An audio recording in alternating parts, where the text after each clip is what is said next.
तीसरा बाप और उसकी 6 पहली से 6। प्रकाश दी पोथी चैप्टर 3 1-6 वर्स। ਸਾਰਦਿਸ ਵਿਖੇ ਕਲੀਸਿਆ ਦੇ ਦੂਤ ਨੂੰ ਇਹ ਲਿਖੋ, ਉਹ ਇੱਕ ਜਿਸ ਕੋਲ 7 ਆਤਮੇ ਅਤੇ 7 ਤਾਰੇ ਹਨ ਇਹ ਗੱਲਾਂ ਦੱਸ ਰਿਹਾ ਹੈ। ਲੋਕ ਆਖਦੇ ਹਨ ਕਿ ਤੁਸੀਂ ਜਿਉਂਦੇ ਹੋ, ਪਰ ਅਸਲ ਵਿੱਚ ਤੁਸੀਂ ਮੁਰਦਾ ਹੋ। ਜਾਗੋ, ਆਪਣੇ ਆਪ ਨੂੰ ਉਦੋਂ ਤੱਕ ਤਾਕਤਵਰ ਬਣਾਓ ਜਦੋਂ ਤੱਕ ਤੁਹਾਡੇ ਕੋਲ ਕੁਝ ਹੈ। ਆਪਣੇ ਆਪ ਨੂੰ ਉਸ ਤੋਂ ਪਹਿਲਾਂ ਤਾਕਤਵਰ ਬਣਾਓ ਜਦੋਂ ਤੱਕ ਉਹ ਜੋ ਤੁਹਾਡੇ ਕੋਲ ਹੈ ਪੂਰੀ ਤਰ੍ਹਾਂ ਖਤਮ ਨਹੀਂ ਹੋ ਜਾਂਦਾ। ਮੈਂ ਦੇਖ ਸਕਦਾ ਹਾਂ ਕਿ ਜੋ ਗੱਲਾਂ ਤੁਸੀਂ ਕਰ ਰਹੇ ਹੋ ਮੇਰੇ ਪਰਮੇਸ਼ਰ ਦੀ ਦ੍ਰਿਸ਼ਟੀ ਵਿੱਚ ਕਾਫੀ ਚੰਗੀਆਂ ਨਹੀਂ ਹਨ। ਜੋ ਕੁਝ ਤੁਸੀਂ ਪ੍ਰਾਪਤ ਕੀਤਾ ਅਤੇ ਸੁਣਿਆ ਹੈ ਉਸ ਨੂੰ ਯਾਦ ਰੱਖੋ, ਇਸ ਨੂੰ ਚਿੰਬੜੇ ਰਹੋ। ਆਪਣੇ ਦਿਲਾਂ ਅਤੇ ਜ਼ਿੰਦਗੀਆਂ ਨੂੰ ਬਦਲੋ। ਤੁਹਾਨੂੰ ਜਾਗਣਾ ਪਵੇਗਾ, ਨਹੀਂ ਤਾਂ ਮੈਂ ਇੱਕ ਚੋਰ ਵਾਂਗ ਤੁਹਾਡੇ ਕੋਲ ਆਵਾਂਗਾ ਅਤੇ ਤੁਹਾਨੂੰ ਹੈਰਾਨ ਕਰ ਦਿਆਂਗਾ। ਜਦੋਂ ਮੈਂ ਆ ਜਾਵਾਂਗਾ ਤੁਹਾਨੂੰ ਪਤਾ ਵੀ ਨਹੀਂ ਚੱਲੇਗਾ। ਪਰ ਸਾਰਦਿਸ ਵਿੱਚ ਤੁਹਾਡੇ ਕੋਲ ਕੁਝ ਲੋਕ ਹਨ ਜਿਨ੍ਹਾਂ ਨੇ ਆਪਣੇ ਕੱਪੜਿਆਂ ਨੂੰ ਮੈਲਾ ਨਹੀਂ ਕੀਤਾ ਹੈ। ਉਹ ਲੋਕ ਚਿੱਟੇ ਵਸਤਰ ਪਾ ਕੇ ਮੇਰੇ ਨਾਲ ਚੱਲਣਗੇ ਕਿਉਂਕਿ ਉਹ ਇਸ ਦੇ ਯੋਗ ਹਨ। ਹਰ ਉਸ ਵਿਅਕਤੀ ਜਿਹੜਾ ਜਿੱਤ ਹਾਸਿਲ ਕਰੇਗਾ ਇਹਨਾਂ ਲੋਕਾਂ ਵਾਂਗ ਹੀ ਚਿੱਟੇ ਵਸਤਰ ਪਹਿਨੇਗਾ। ਮੈਂ ਉਸ ਵਿਅਕਤੀ ਦਾ ਨਾਂ ਜੀਵਨ ਦੀ ਪੁਸਤਕ ਵਿੱਚੋਂ ਨਹੀਂ ਕੱਢਾਂਗਾ। ਮੈਂ ਆਪਣੇ ਪਿਤਾ ਅਤੇ ਆਪਣੇ ਦੂਤਾਂ ਦੇ ਸਨਮੁਖ ਆਖਾਂਗਾ ਕਿ ਇਹ ਮੇਰੇ ਨਾਲ ਸੰਬੰਧਿਤ ਹਨ। ਹਰ ਵਿਅਕਤੀ ਜੋ ਸੁਣਦਾ ਹੈ ਉਸ ਨੂੰ ਉਹ ਸੁਣਨਾ ਚਾਹੀਦਾ ਹੈ ਜੋ ਆਤਮਾ ਕਲੀਸਿयावां ਨੂੰ ਆਖਦਾ ਹੈ। पहली आयत दोबारा पढ़िए, पहली आयत गौर से सुनिएगा। ਸਾਰਦਿਸ ਵਿਖੇ ਕਲੀਸਿया ਦੇ ਦੂਤ ਨੂੰ ਇਹ ਲਿਖੋ, ਉਹ ਇੱਕ ਜਿਸ ਕੋਲ 7 ਆਤਮੇ ਅਤੇ 7 ਤਾਰੇ ਹਨ ਇਹ ਗੱਲਾਂ ਦੱਸ ਰਿਹਾ ਹੈ। ਲੋਕ ਆਖਦੇ ਹਨ ਕਿ ਤੁਸੀਂ ਜਿਉਂਦੇ ਹੋ, ਪਰ ਅਸਲ ਵਿੱਚ ਤੁਸੀਂ ਮੁਰਦਾ ਹੋ। Thank you.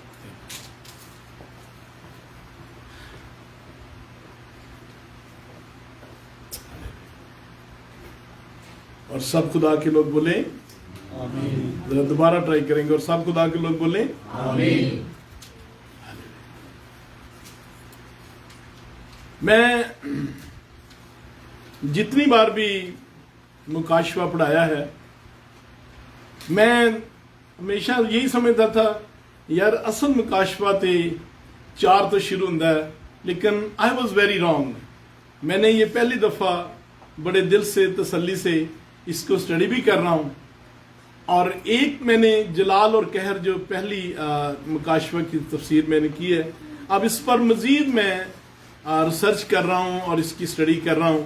मैं बड़ी बरकत पा रहा हूँ और मैं उम्मीद करता हूँ कि आप भी बरकत पा रहे होंगे। तो आए हम मिलकर इसका मुताला करेंगे।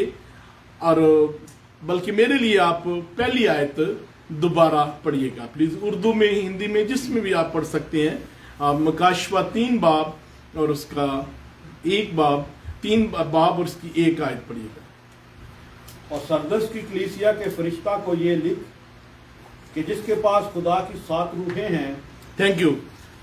अब थोड़ा सा हम जरा कई दफा आप चीजें भूल जाते हैं तो थोड़ा सा रिवीजन हो जाएगी।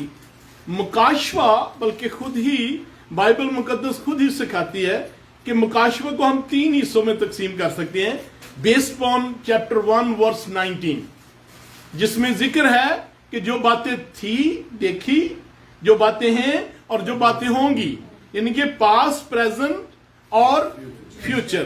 तो जो हम चर्च की स्टडी कर रहे हैं 7 कलीसिया की, ये किस दौर में आएगा? ये जो अभी हम कर रहे हैं 7 कलीसियों की स्टडी, जो 7 खत भेजे, ये किस दौर में आएगा? फ्यूचर में नहीं। कैसे फ्यूचर में आएगा? प्रेजेंट में। ये चर्च एज में हम रह रहे हैं। जिस दिन अब कलीसिया किस दिन उठाई जानी है? कलीसिया किस दिन उठाई जानी है? किसी दिन किसी लम्हे रैप्चर होगा।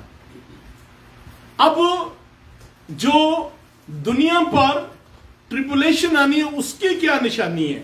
ये तो हमें पता चल गया जी, रैप्चर का कोई पता नहीं है किस दिन किस लम्हे हो जाना है। अब जब दुनिया पर जो मुश्किल आनी है, जो दानियल का आखिरी हफ्ता है, ये जो दौर है 69 जो वीक है वो पूरे हो चुके हैं। जिस दिन खत लिखा था, हुक्म सादर हुआ था, जिसने साइरस ने किया था हुक्म सादर कि यरूशलेम की दीवारें बनाई जाएं, उस दिन से लेकर जिस दिन खुदावंद यीशु मसीह सलीब पर मरकर उन्होंने जान दी, तो 69 वीक पूरे होते हैं। जिस दिन खजूरों के द्वार वाले दिन उन्होंने रोकर कहा कि काश तूने पहचाना था, 69 वीक पूरे हो जाते हैं।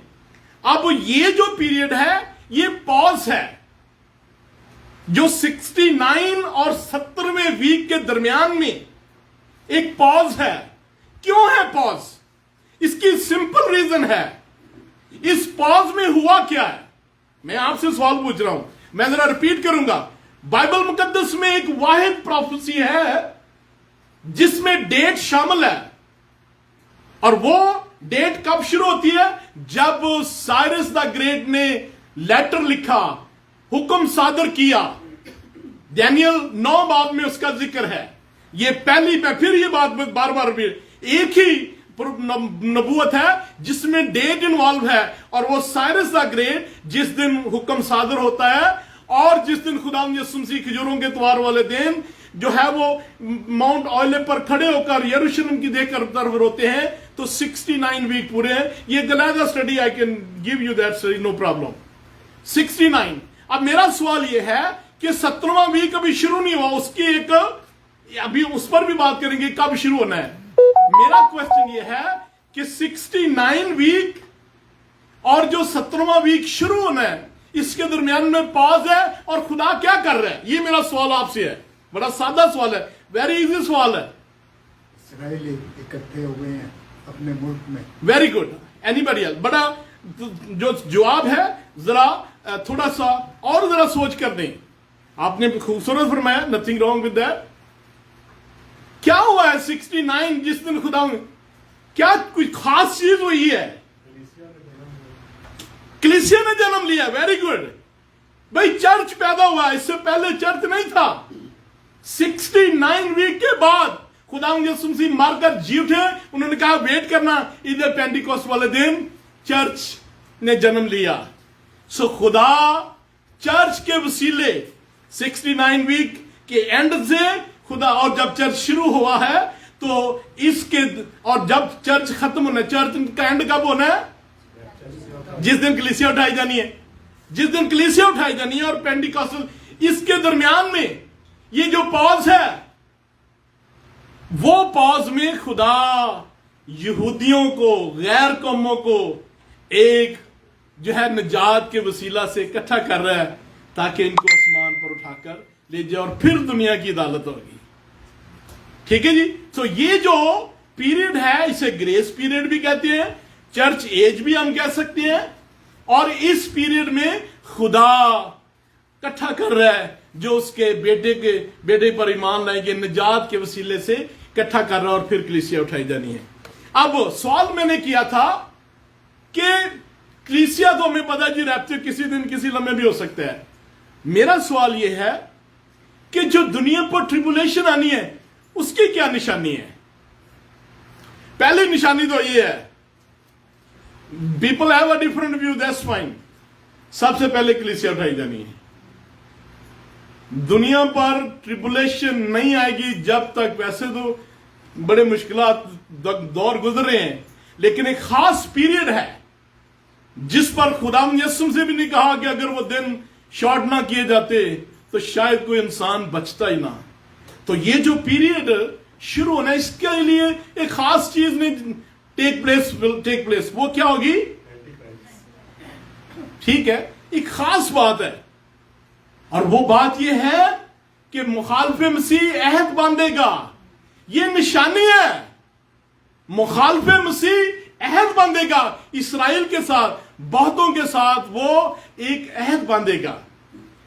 जो रैप्चर होना है उसके लिए कोई निशानी नहीं है, it any day any moment हो सकता है। लेकिन जब जो ट्रिबुलेशन है, जो डैनियल का आखिरी हफ्ता शुरू होना है, उसकी निशानी यह है कि वो अहद बांधेगा। Are you with me? Wave your hand at me. कोई बात क्लियर, कंफ्यूजन तो नहीं है? मैं जरा रिपीट फिर करना चाहूंगा। यह बात फरिश्ते ने कही है, मैं नहीं कह रहा। उसने कहा था कि जिस दिन हुक्म सादर होगा, याद है 9वें बाब में, डैनियल 9वें बाब में फरिश्ता आकर मिलता है, डैनियल को बताता है और हुक्म सादर हुआ। खुदावंद यीशु ने जब माउंट आइलो पर खड़े होकर कहा रोए, तो उस दिन 69 वीक पूरे हुए। 69 वीक के बाद ये इसको कहते हैं प्रोफेटिक पॉज। ये जो प्रोफेटिक पॉज है, इसके दरमियान में कलीसिया ने जन्म लिया और खुदावंद कलीसिया के वसीला से मुख्तलिफ कौमों से अपने जो है वो जो निजात याफ्ता है उनको इकट्ठा कर रहा है। और फिर जब कलीसिया उठाई जानी है, सब बोल ले, और जब कलीसिया उठाई जानी है फिर मुखालिफ मसीह अपीयर होगा, फिर वो बहुतों से अहद बांधेगा। फिर आखिरी हफ्ते की निशानी क्या है? अहद बांधेगा। ये लिखा हुआ दानियल 9 बाब में, वो अहद बांधेगा। फिर ट्रिबुलेशन शुरू होगी, फिर मुश्किल वक्त शुरू होगा। आए हम मुकाशवा 3 बाब में वापस जाएंगे। सो हम जो 7 कलीसियों को खत लिखे गए हैं उनका मुताला करें। और ये किस दौरान पीरियड में हो रहा है? जब प्रोफेटिक पॉज है, जो मौजूदा दौर है, ये उसमें हो रहा है। ये जो 7 कलीसियां ये माजी में मौजूद थी, लेकिन ये इंटायर चर्च हिस्ट्री को रिप्रेजेंट करती है। तमाम जो चर्च, जिस दिन चर्च शुरू हुआ और जिस दिन तक चर्च ने उठाया नहीं जाना, उस पीरियड को बयान कर रहे हैं। और आप चर्च कोई भी उठा लें, माजी में भी बोलकर वो मौजूद थी चीजें, लेकिन आज भी वो चीजें मौजूद हैं। और ये चर्च जो है, ये इंटायर चर्च हिस्ट्री को रिप्रेजेंट कर रहा है। अब वो जरा, मुझे नहीं पता आपको याद है, पहला चर्च जो 7 कलीसिया थी, वो चर्च किसने प्लांट किया था? पौलुस रसूल ने। इफिसियों 3 साल वहां पर रहे। और जो मुकाशवा में उनको खत मिला, वो कितनी देर बाद मिला? 40 साल बाद। पौलुस रसूल जब प्लांट कर चुके थे, उनको खत लिख चुके थे, उसके 40 साल बाद। और ये खत किसने लिखा? उसी चर्च का एक एल्डर जिसका नाम यूहन्ना रसूल है, उसी चर्च में से गिरफ्तार हुआ, उसको जेल में डाल दिया। 65 किलोमीटर यहां से जितना हैमिल्टन दूर है, इतनी दूर वो जेल थी जहां पर वो जेल में था। और वो खत अभी तक जो मैंने रिसर्च की है, इफिसियों के बाद तमाम कलीसियां जो हैं वो पौलुस रसूल की खिदमत के वसीला, और कोई प्रूफ नहीं है, कोई तारीख में ऐसा प्रूफ नहीं है कि किसी और ने। और वो प्रूफ क्या है? पढ़िएगा अमाल की किताब 19 बाब और 10 आयत। अमाल की किताब उसका 19 बाब और 10 आयत।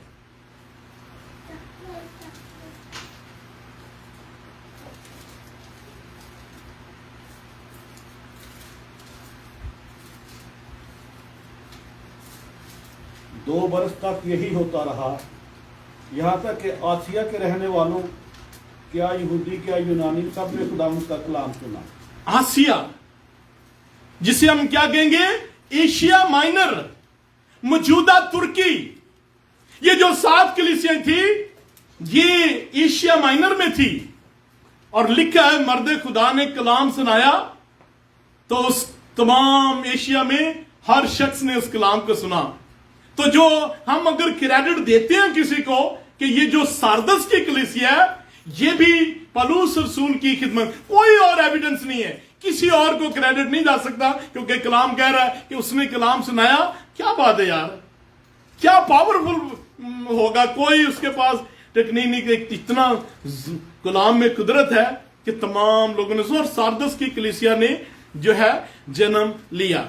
सारदस की जो कलीसिया है, इसमें एक शख्सियत, ये तारीख बता रही है, इस कलीसिया में से एक शख्सियत नामवर गुजरी है और उसका नाम मलीटू है। सभी बोले मलीटू। ये वो शख्स है जिसने मुकाशवा की सबसे पहले तफसीर की है। तफसीर होता है कमेंटरी, लिखना। He is the first person जिसने और ये वो शख्स है, तारीख बता दी है, जो खत लेकर आया था यूहन्ना रसूल से और आकर कलीसिया को ये खत पढ़कर सुनाया था। उस वक्त तो नहीं थी इंस्टाग्राम, ईमेल, व्हाट्सएप और सारा जो हमारे पास है। तो ये इन पर्सन लेकर आया और ये खत आया। और इसने मेरे लिए, मैं सारा जलाल खुदावंद को देता हूं, बरसगीर की तारीख में अगर कभी तारीख ने याद किया तो ऑन द सेकंड पर्सन मुझसे पहले जॉन एफ मार्कस साहब, और वो भी इत्तेफाक की बात है ब्रैम्पटन में रह कर गए हैं, यहां से पढ़े थे। अभी उनकी उम्र 3 महीने पहले वो खुदावंद के पास चले गए।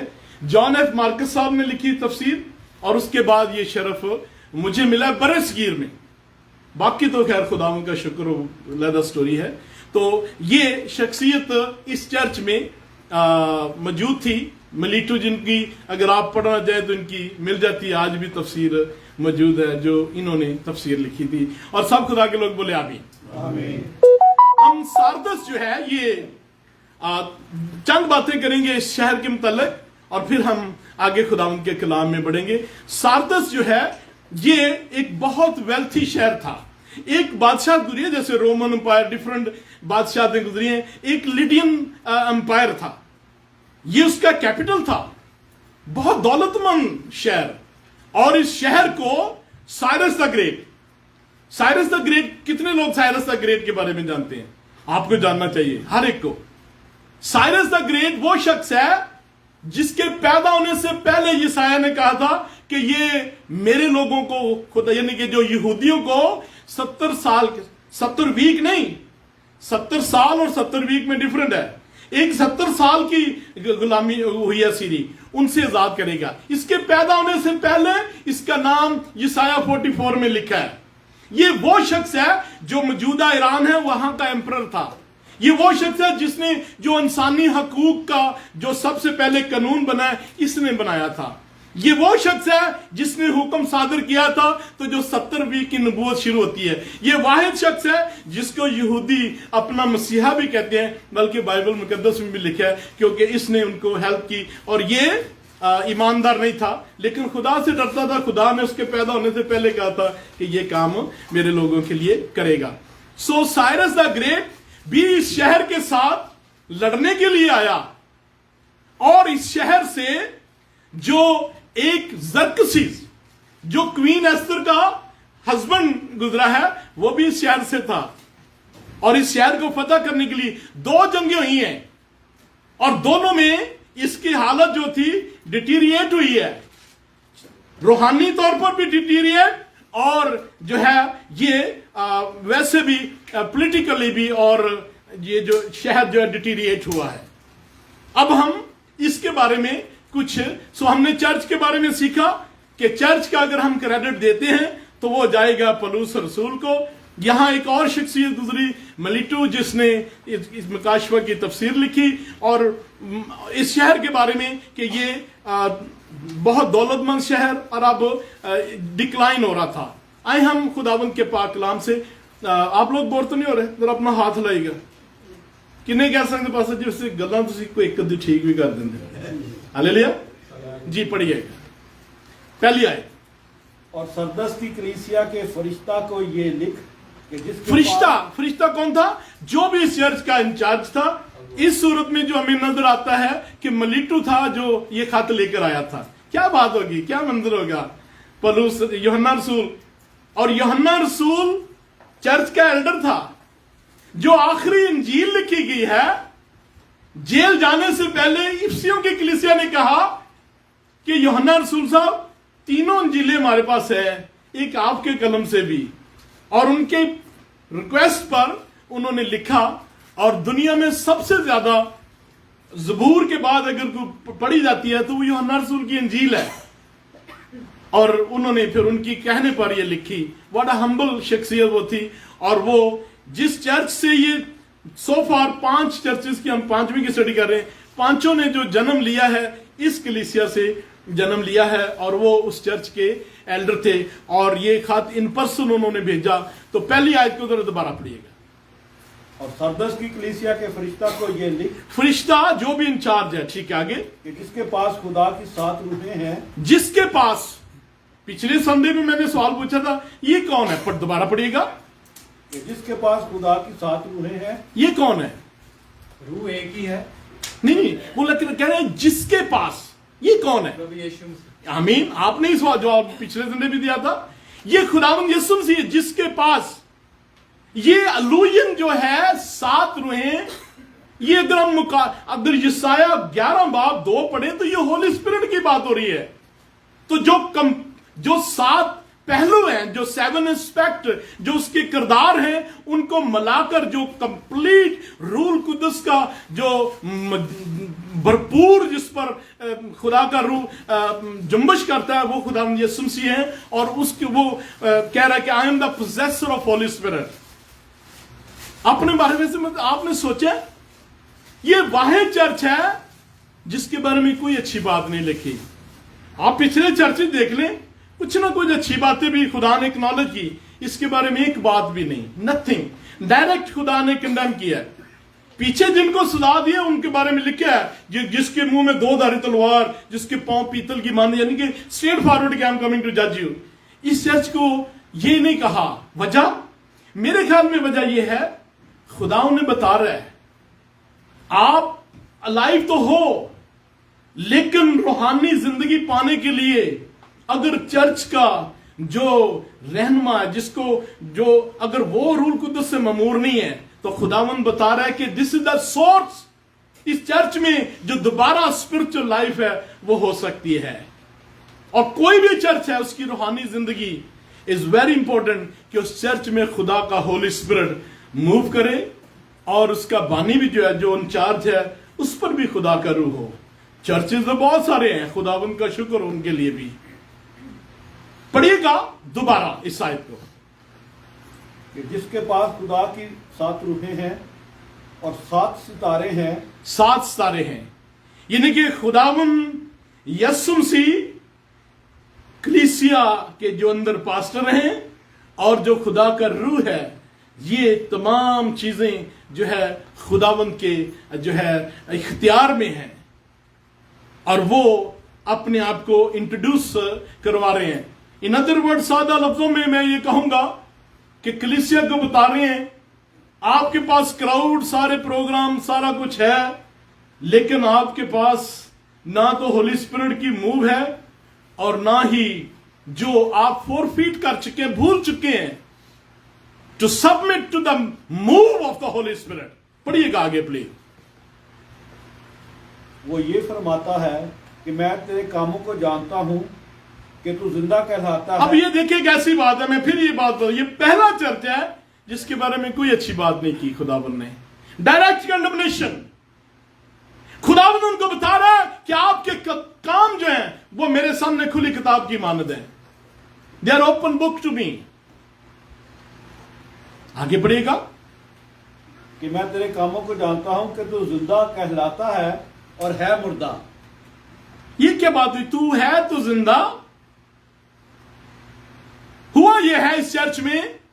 इस चर्च में रश तो बहुत है, चर्च भरा हुआ है, प्रोग्राम भी हैं, लेकिन लोगों के पास निजात नहीं है। There are people, is full of people, but they are not spirit filled, they are not born again, they are not जो रिडीम है। और आज भी बहुत सारे ऐसे चर्चेज हैं, उनके पास तमाम चीजें हैं। मैंने शायद, मुझे नहीं, यहां पर एक पादरी साहब आए थे, मैंने पीछे भी मिसाल दी थी, और वो 1974 में पाकिस्तान में जो मिनिस्ट्री उन्होंने की, और बिशप साहब, बड़े बड़े बड़े हस्तियां उनकी खिदमत की। कह रहे नहीं, यहां पर आए, मैंने उनसे पूछा चर्च के बाद में खाने पर लेके, मैंने कहा पास साहब कौन सी ऐसी चीज है मैं आपकी क्या खिदमत कर सकता हूं? कहता मैंने आपके चर्च में वर्शिप में बड़ी बरकत पाई है। मैं बड़े बड़े चर्चेज में जाता हूं, कैथेड्रल बिल्डिंग फुल, लेकिन मैं आंसुओं के साथ बाहर निकल के आता हूं, खुदा की ज़रूरी नहीं थी। कहता जो आपके चर्च में खुदा की ज़रूरी है, keep that presence of the Lord, this is the best gift आप मेरे लिए कर सकते, उस चीज को रखो। तो यहां पर हम देख रहे हैं कि ये चर्च के पास सारा कुछ है, लेकिन जो है रूहानी जिंदगी नहीं है। और वो सर्टेनली कलीसिया के पास ही नहीं है रूहानी जिंदगी। रश बड़ा है, रूहानी जिंदगी नहीं है।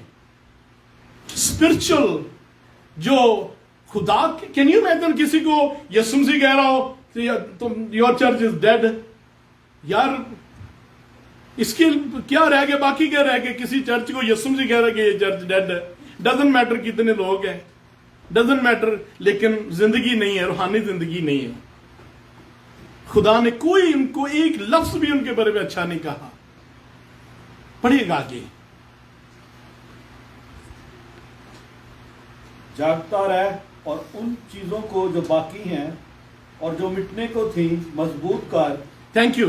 इसके ये कौन सी जो चीजें बाकी हैं? खुदावन कह रहा है कि कुछ लोग अभी हैं। There are some people in your church जिनके अंदर अभी वो स्पार्क है, खुदा के लिए मोहब्बत है, पैशन है, उनको बचा। You know sometime people are so much worried, specially pastor ज़बान, कि मेक श्योर ऑल द जो है मुझे तो मैं तो कई दफा तो मैं कहता हूं कि खुदा भी ऊपर जरूर हंस रहा होगा।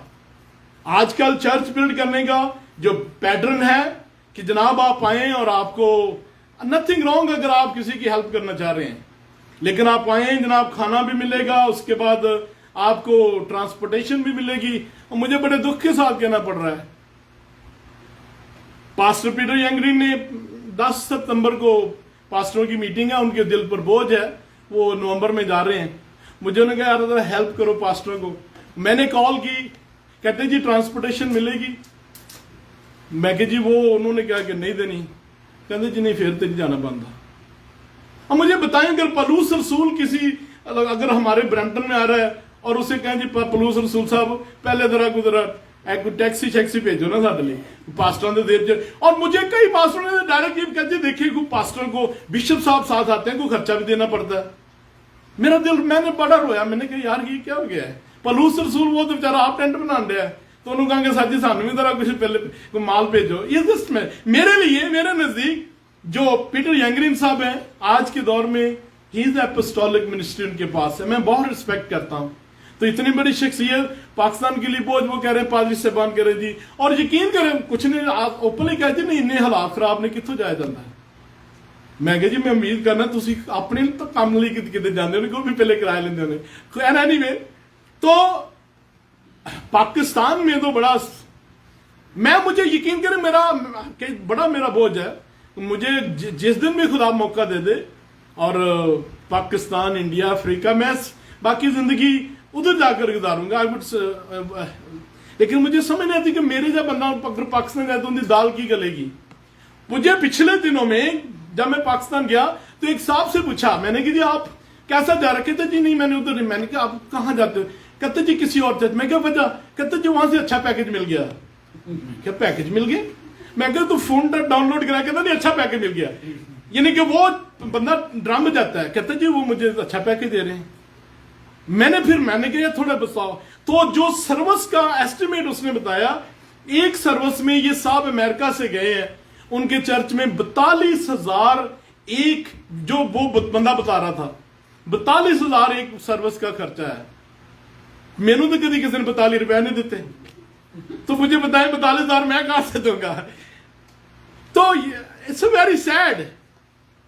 अब मुझे समझ नहीं आती कि ये खुदा ऊपर से हंस रहा होगा। यार मैंने कब कहा पलूस रसूल को, मैंने कब कहा था कि फेसबुक पर अपनी प्लेट में दिखाना कि आप चर्च के बाद कितनी बोटियां दे रहे हो? पलूस रसूल आपके ख्याल में ये जो तमाम लोगों को कलाम पहुंचा उनको प्लेट भर के बोटियों की दे रहा होगा? I am not sure. Palus रसूल ने कलाम दिया है और लिखा है कि एशिया माइनर में तमाम लोगों ने कलाम सुना। क्या बात है यार, आज तो हमारे पास सारा कुछ है, लेकिन पलूस रसूल के पास कुछ नहीं था। कोई फेसबुक, कोई ट्विटर, कोई इंस्टाग्राम, कोई जनाब कुछ नहीं था, फिर भी लिखा है और तमाम लोगों ने एशिया माइनर में कलाम सुना। आज हमारे पास कलाम नहीं है, मुझे बड़े दुख के साथ कहना पड़ता है। और मैं अच्छी बात है, लेकिन मैं समझता हूं पास्टर को सिर्फ कलाम अगर उसके पास है 42,000 वो जो दूसरे साहब खर्च नहीं है, मैं कहना 44 खर्चे दैट्स फाइन, उसके पास है। कि मैं कई दफा मैं कहता हूं यार मैं तो टोटली फेल हो जाऊंगा अगर मैं पाकिस्तान में जाकर शुरू करूं जो ट्रेंड जा रहा है। खैर चले, मुझे समझ नहीं आती टाइम मेरे लिए तेज हो जाता है या ਤੁਹਾਨੂੰ महसूस होता है? यकीन करो मैंने तो अभी कुछ शुरू भी नहीं किया। मेरी तो बड़ी ख्वाहिश थी कि आज हम नेपाली में रीडिंग करेंगे। सिजी आपने वर्क करना है, निकाल छोड़नी है, लाए हैं नेपाली जुबान में हमारे पास आज है। सिस्जी आज पढ़ेंगे, ये 2 आज तो 3 पढ़ दे, बल्कि 6 ही पढ़ दे आज। हम कितने खुश नसीब हैं इस चर्च में। कनाडा, पाकिस्तान, इंडिया, पता नहीं मैच का की बनया एल्डर साहब जी पहली 6 आज 3 बार से। और ये बेटी, हम मसीहत को फॉर ग्रांटेड ले लेते हैं। ये हिंदू बैकग्राउंड से है, खुदावंद का शुक्र हो उन्होंने खुदावंद को कबूल किया। आमीन, जोरदार तालियां, जोरदार जी। पढ़िए थोड़ा सा माइक में यार पाच के अपनी बीवी का माइक ठीक है बाजी घर पे पूछे कि देना ये नीचे करो थोड़ा जी। पढ़िए 3 बाब उसकी पहली शेयर। अनि सार्डिसका मण्डलीका दूतलाई यो लेख कि यी कुरा परमेश्वरका 7 आत्मा र 7 तारा हुनेले भन्दछ। तिम्रा काम मलाई थाहा छ, तिमीलाई जीवित छौ भन्ने नाउँ त छ, तर तिमीहरू मरेका छौ। जागा रहो र मर्नै लागेको रहर कुराहरूलाई दाइला पार, किनकि मैले तिम्रा काम मेरा परमेश्वरको दृष्टिमा सिद्ध भएको भेटाएको छैन। यसकारण तिमीले जे पायौ र सुन्यौ सो सम्झ, त्यसलाई कायम राख र पश्चाताप गर। यदि तिमी जागा रहेनौ भने त म चोर जस्तै आउनेछु र म कुन बेला आउनेछु सो तिमीले थाहा पाउने छैनौ। तर सार्डिसमा कति व्यक्ति छन् जसले आफ्ना लुगा बिटुलो पारेका छैनन्, तिमीहरू मसँग सेता वस्त्र लाएर हिँड्ने छन्, किनकि तिमीहरू योग्यका छन्।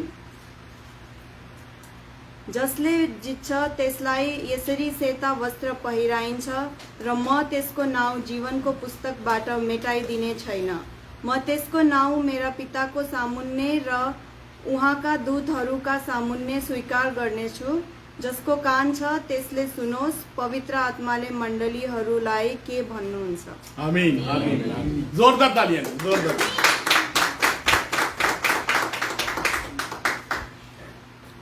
अगर तो आसमान पर नेपाली पढ़ी जाएगी तो फिर Yesu Masih has to work hard on us. लेकिन व्हाट अ ब्यूटीफुल लैंग्वेज है जी। ये देखिए हम कितने खुश नसीब हैं। कभी उन्होंने इतराज किया जी सादी जुबान से जरा बोल के भाओ, तो खुदावंद का शुक्र हो आप हमारी समझ जाती हैं। So we are so blessed. हमारा खुदा is a God of nations, hallelujah.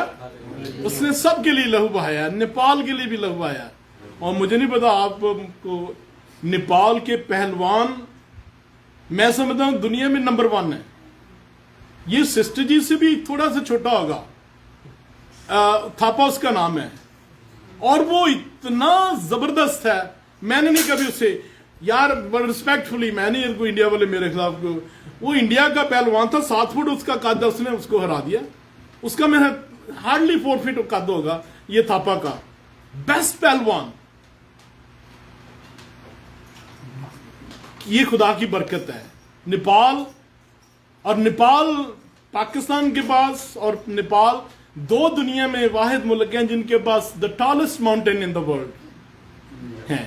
तो नेपाल के साथ हमें बड़ा प्यार है, क्योंकि बहुत सारी चीजें तो कभी हम जिक्र करते नहीं है, लेकिन खुदावंद का शुक्र हो हम सारे खुदावंद यीशु मसीह में एक फैमिली है। आमीन, हालेलुया।